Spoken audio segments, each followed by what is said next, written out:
Anything like me, you're no stranger to rushing about.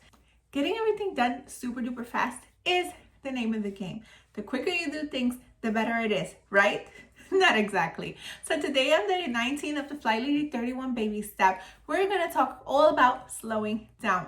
Slowing down is super duper critical for our homemaking because not only does it help to make things more enjoyable, it helps to ensure that we are more efficient with our time. The quicker we go, the quicker we burn out. Today, be sure that everything you do is intentional and slow it down. No need to rush about. Sometimes when we do things too quickly, a little bit more haphazard. So from now on, let's be sure to slow down. Every time you catch yourself rushing around, slow it down. Kind of like our kind word habits.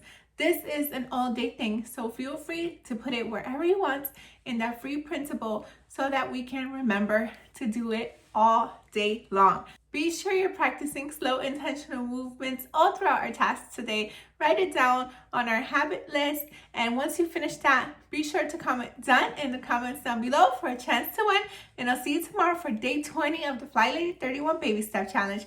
Thank you so much for watching. Until next time, to God be the glory. Bye!